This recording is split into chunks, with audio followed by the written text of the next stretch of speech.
yogis. So I have had some issues with my camera. Finally just got it back.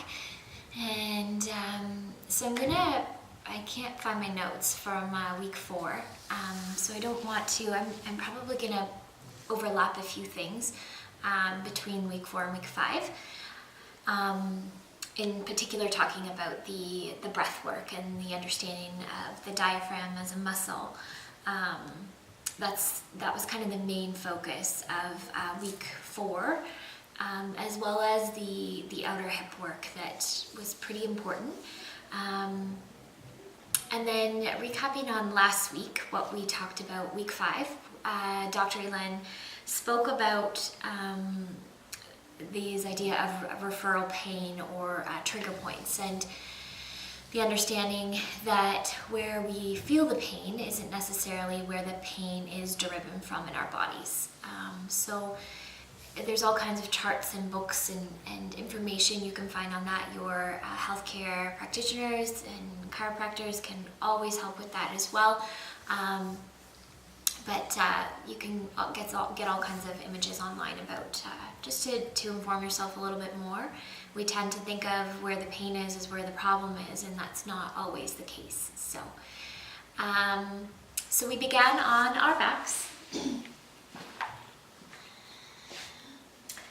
And we did, actually, I'm going to do the breath work from week 4, because it was pretty important in just developing that really subtle awareness of the diaphragm as kind of the top of the cylinder when we speak about the core as this kind of canister. So diaphragm on top, pelvic floor on the bottom, and then all of the surrounding musculature throughout kind of the sides. So I'm going to use a block, a weighted block, a book.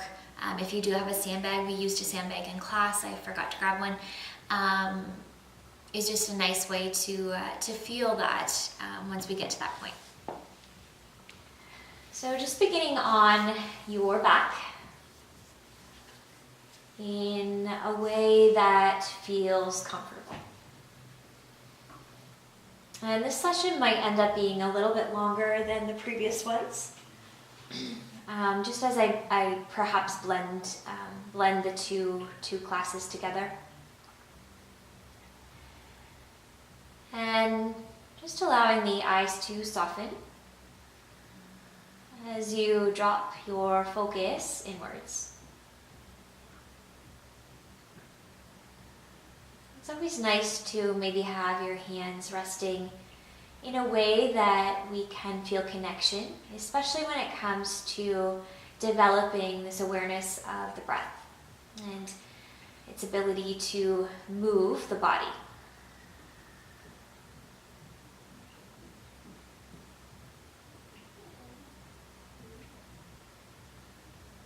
Maybe just focusing your attention a little bit more inwards.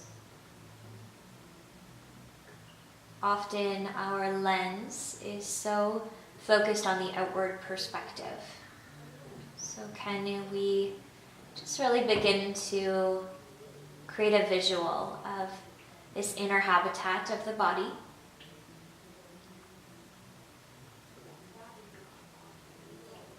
And without needing to necessarily really understand what muscles are what their functions are, we get that there is this mechanism of breathing that goes on, and 99% of the time it goes unnoticed and without our conscious awareness. And when we bring even the subtlest detail of awareness into it, we have the opportunity to perhaps strengthen these muscles.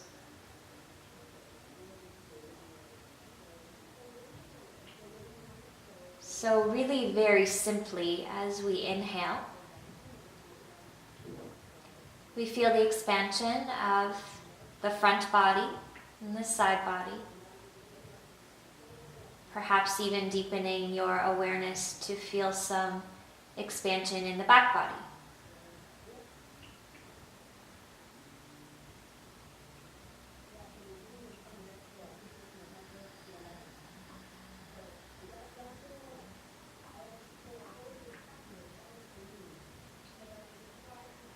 And again, just very simplistically, we are visualizing the diaphragm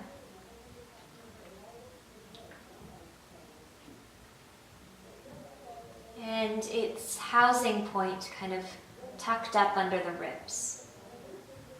And when it's in a state of relaxation or non-engagement, it's comfortable under the ribs. And that in general happens on the exhale breath.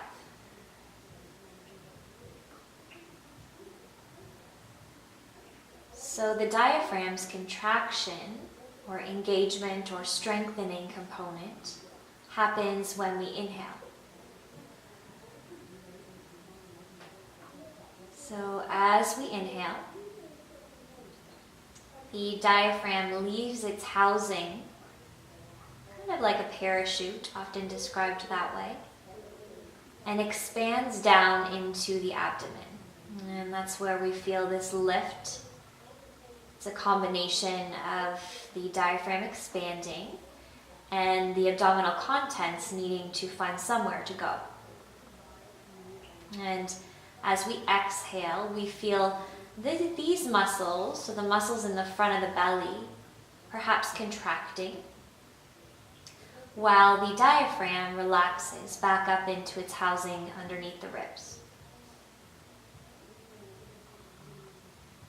So starting to maybe just shift your perspective in that the inhale, when we're focusing on strengthening the diaphragm, is actually the engagement.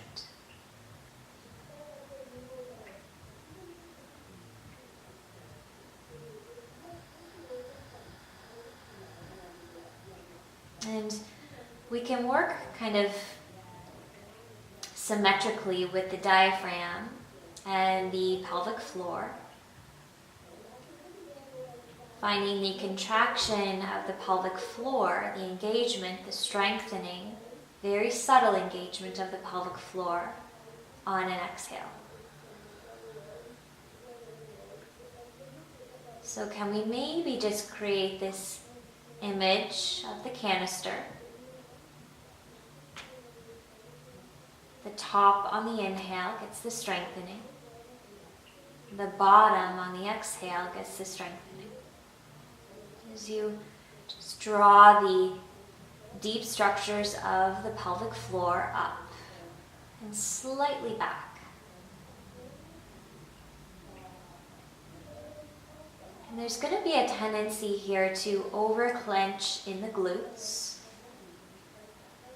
because we are so conditioned to believe that engagement means deep sensation or strong sensation. Again, can we wrap our minds around these really small details, these subtleties?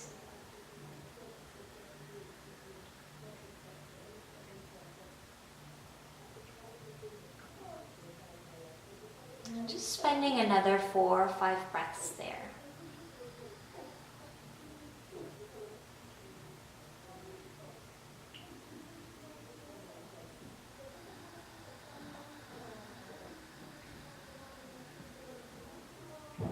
Remaining soft in all of the other locations of the body as we focus solely on the strengthening of these very deep muscles.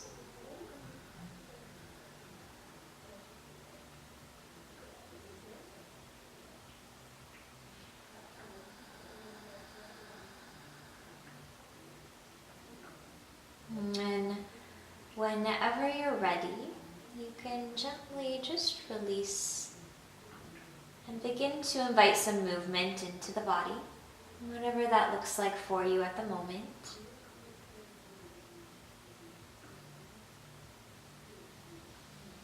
And then we'll meet together with the knees bent and the feet planted. And start to invite just a little bit of swaying side to side.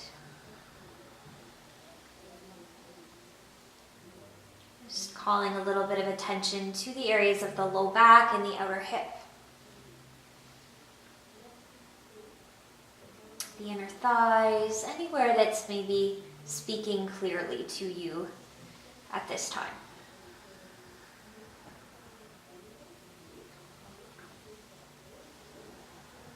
And then from here, coming back, just finding that place where the knees are bent and the feet are planted. Heels approximately hip distance apart or in line with your sits bones, maybe an inch or so away from your fingertips. And just locating here your neutral spine. So we're not making an effort here to imprint, to overflex, nor are we laxing into or pouring into the pelvis. So find your neutrality. And once we start to manipulate this, to maintain our neutrality, we require a strong awareness of the deep structures here. So you can find that locate of the transverse abdominis. So just slightly inwards to the front hip bones. Create a sensation of engagement. And again, the engagement here will happen more often than not on the exhale. So be able to palpate and to feel when it's engaged. And are we able to maintain that engagement? And remembering that there's going to be a tendency to over-engage, the glutes will turn on, the spine, the lumbar curve of your spine will imprint. And we're not looking for that. We're looking for subtle structural engagement. And then we will from here just start to send your right foot forwards. And then start to walk it back. And we're just going to go simply side to side there. And you're only walking as far as you can take the foot while maintaining your engagement. And the first few rounds it might feel like you can't get very far at all. And that's okay. So you're just going to continue side to side. And if you lose it, come back and start again, no big deal. And being able to notice the small progress that can happen even just after a few repetitions. We're looking for minimal disruption or minimal shift of the weight in the pelvis, whether that's to the right or to the left, as well as posterior and anterior. So kind of maintaining this really neutral structure that's supported by the muscles that are meant to support it. And just keep going there, side to side.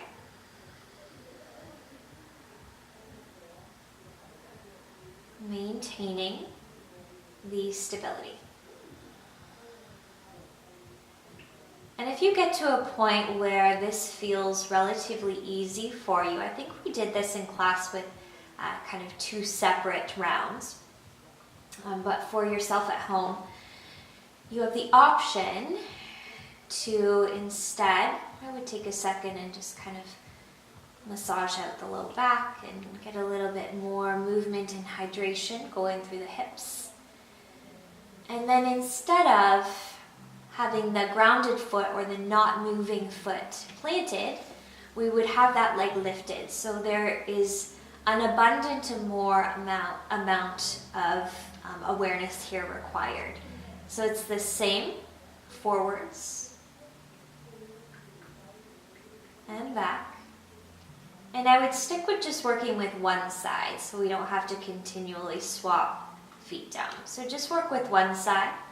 I'd say do like 10 to 15 repetitions if you can get that far without feeling like it's overexhausting or overexerting your body.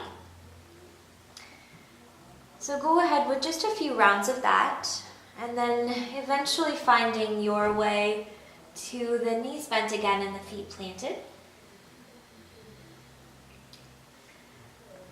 And we went again, and we'll go through kind of a less intense or less extensive version of that breathing work, and just imagining here that this is some type of weighted item, whether it's a block or a book or a sandbag, and you're just going to place it on the lower abdomen again. So the space between the bottom of the ribs, where you can feel the ribs, and the top of the hip bones is kind of approximately the area that we're looking for. Arms are relaxed again beside you. And the weight is what really is going to kind of create this sensation of strengthening. So as you exhale, or as you inhale rather,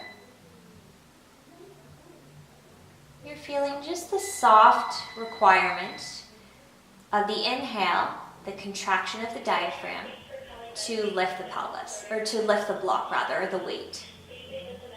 And your exhale is that softening, that drawing in through the pelvic floor.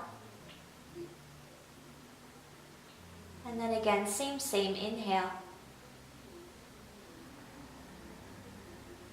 And exhale.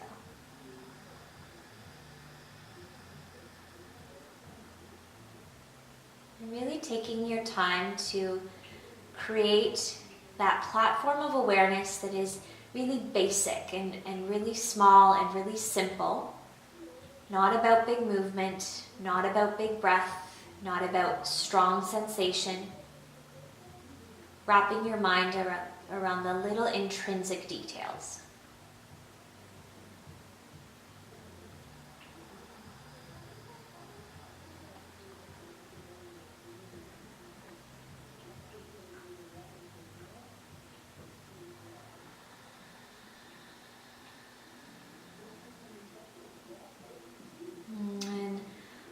You feel, if that exercise really works for you, spend as much time as you need to with that. 5 to 10 minutes a night is just a really wonderful thing, just to keep the breath in check and to keep this understanding of these areas of the body as a part of your visual and your landscape of this inner environment. So we'll let that go and come on up. And we're going to find our way from here. A blanket of some sort can just provide some cushion for the knees. And then blocks to support you. So we're going to go ahead and just step the right foot forwards, setting up your low lunge. And what we're going to talk about here in this exercise is really about the psoas. So an understanding that the psoas kind of is unique in that it wraps from the low portion of the spine through the pelvis, wraps around the hip and attaches from the front of the hip. So it has a tendency to be tight, but at the same time to be weak, because it's often hyperactive. So kind of just creating an awareness around this part of your body, and considering how often maybe we are not using it or shortening it, how often we're sitting at a chair, at a desk, in a car, on the couch, whatever it might be, and how often maybe it's an extension, and really in an extended situation or environment, but not really being conscious of its capacity to engage and support. So I'm going to come from here. Your back toes curled under, or you can take the toes and uncurl them, whichever feels more comfortable for your knee. And you're just going to back the pelvis up a little bit. So we're not into the depth of the depth for a stretch.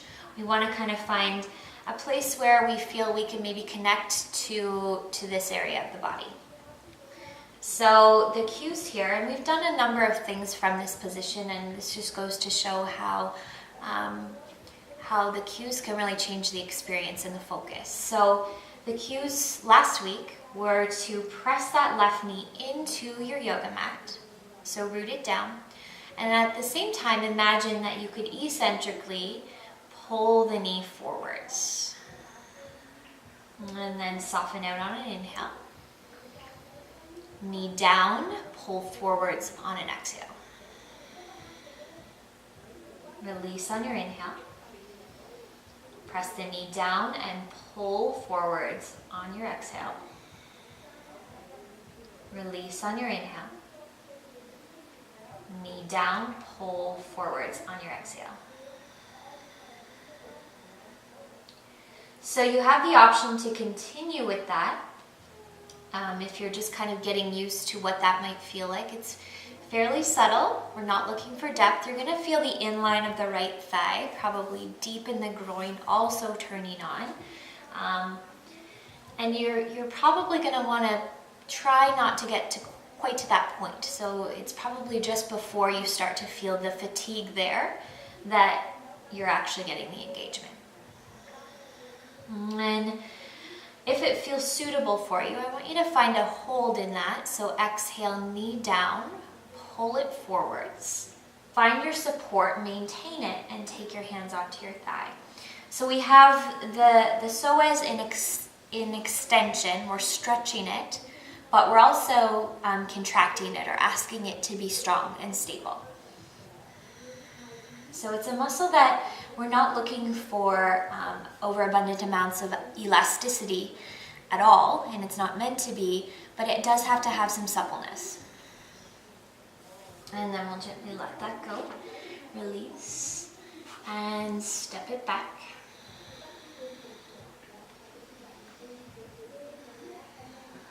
And then you can experience the same on the other side. So left foot steps forwards. And then we're looking for a knee down, pull through. Release on the inhale. Your knee roots into the earth, and then you imagine that you could pull it forwards. And realistically, we can't pull it forwards. We can get the sensation that perhaps we could eventually. And really just staying connected to the subtlety. It's not about engaging so much that the teeth clench and the jaw locks and the temples squeegee. So again, finding perhaps just the continual marriage of breath and movement, or perhaps finding the full engagement, holding it, bringing the hands onto the thigh, maybe the arms stretch up. But we want to be able to feel that we're not laxing into, that there's support here. And gently letting that go. Take that away. Step the left knee back. A little bit of movement.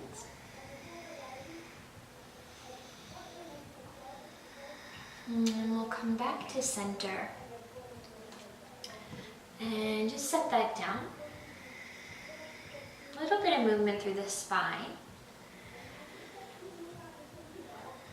And a couple things that we went to from here. I'll focus just solely on the multifidi muscles again. So we will explore those a little bit more extensively this week in class, or this coming week. So recognizing the lumbar curve of your spine, and this is, especially if you're doing this at home, is a really nice, it's nice to be able to look at yourself side view in the mirror and really see your alignment. So laxing into the shoulders, laxing into the hips, although maybe it can kind of feel really lazy and really lacks any energy or integrity. We're looking for the integration of all parts of the body to stay here. So press the earth away. You want to draw neutral spine. So in neutral spine, we have a nice lumbar curve. So what I'm going to ask you to do here is take away your lumbar curve and create a flat spine.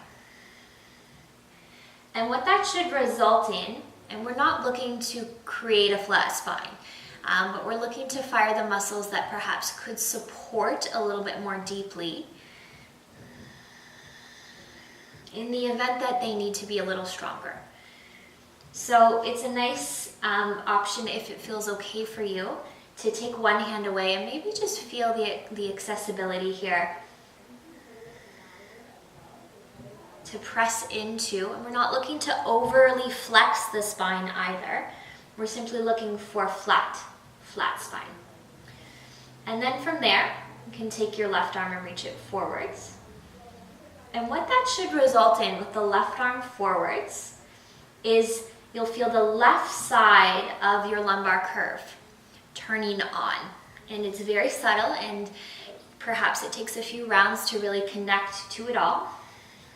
I do believe that we took the option of extending the leg back as well, so the opposite leg. So find your flat spine. Draw the front ribs in, extend the left arm forwards maybe. The other option would be to lift the right toes. Again, it's not about the depth and the biggest posture and the deepest variation. Looking to really slowly connect to those really tiny little muscles deep in the structure. Remembering those multifidi muscles are so coming up from each vertebral processes. There are those little muscles that they're kind of on a diagonal, so kind of similar to like a pine tree or a pine needle. So working with that a few times. So we came from here, finding your, probably not in this order at all, but we were on our sides at one point, and head was resting just in the bottom arm, however you're comfortable, and the knees, rather than having them in line with the hips, they're just slightly below. And we started first by just simply lifting the top ankle. And so the idea here is to have the shin bone of that lifted leg or lifted lower leg running parallel to the earth the whole time. So we're exhaling to lift up and keep from that top hip rolling back, and then inhaling, tapping the knees together. So lots of little kind of detours that the body will take to make us believe that we are doing the pose, we're doing the movement. There's a tendency to load kind of into the lumbar curve, which will look like kind of we're really just flaring open in the ribs. So we want to keep all of this contained, drawing in. There's also going to be a tendency to roll the top hip back. So it's more like full pelvis movement rather than simply stabilizing just that top leg, lifting and lowering. It's just essentially the leg bone moving up and down. So your inhale taps, your exhale lowers. Or your exhale lifts rather. And we'll quite quickly probably feel the outer hip turning on.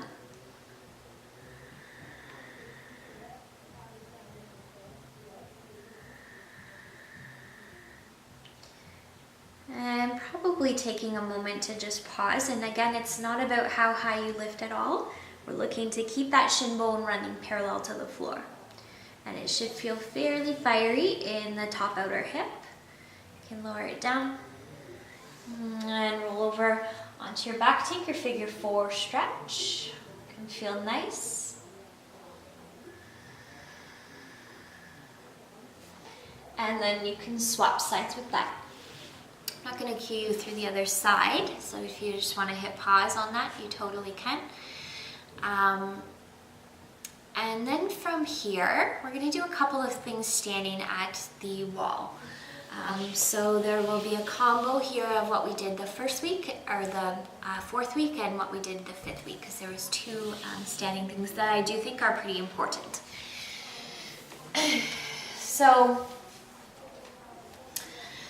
I'm going to do this from looking straight ahead, just because I think you can have a better visual of what is going on, but just imagine for now that my wall is on the left side. So you're going to stand with your left foot on your block, left hand on the wall, just to support you more than anything. The wall is not imperatively necessary. Just to reiterate that it's not about balance, really. It's not supposed to be a balancing task. So if you feel comfortable without the wall, you can totally use no wall. So your front hip bones just create a nice kind of barometer as to where the pelvis is. Both the left and the right in relation to each other and in space. So we want to find, there's going to be a tendency to kind of just dump into the standing leg hip, so wrap it in. So we kind of find this congruent manner of all of these tissues working together. And then your inhale is just going to lower that lifted leg down just an inch or two, not enough that we totally let go in this hip. And then your exhale is going to pull you back up to hip height. Inhale, lower.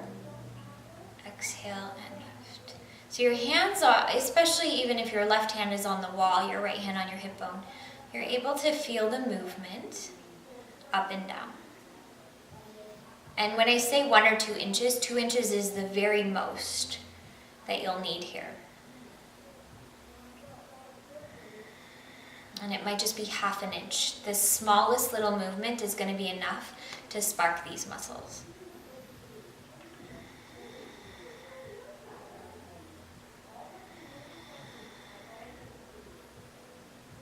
Good. And then softening down. Take a second. You can inhale, reach the arms up. And exhale, fold forwards. Take a couple of breaths there in the fold.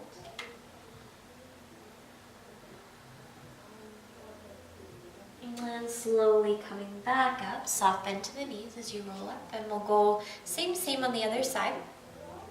So now my imaginary wall's on the right foot on block. And this side you might fatigue a little quicker, just simply because we really start to realize how much the two sides rely on each other when one side's feeling tired. So you'll kind of see here. So inhale, lower, exhale, lift. And there's not a huge requirement for there to be a whole lot of movement again.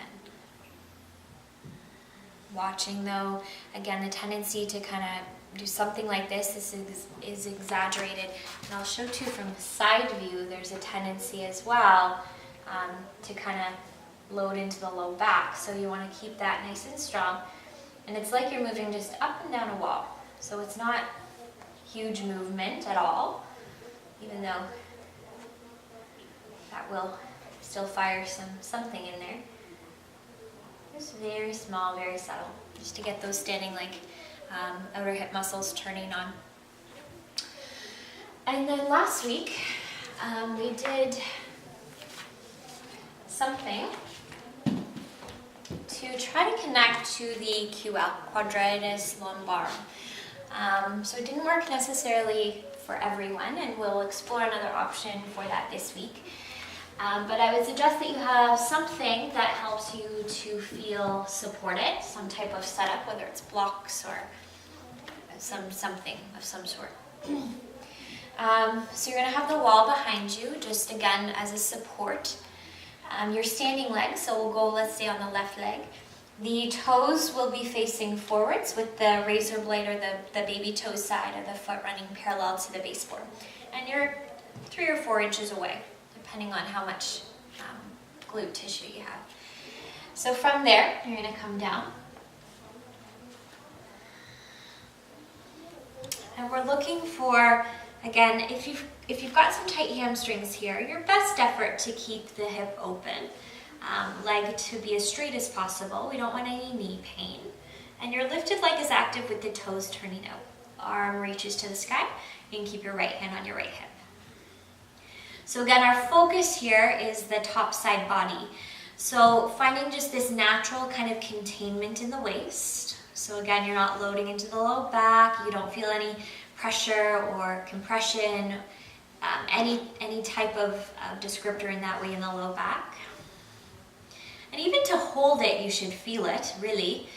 So the musculature, top of the pelvis, bottom of that rib there on that side. But then we just use this little detailed cue of lifting the heel of the left hand up and lowering it down. So it's not the arm doing the work, it's the side of the body doing the work to lift you.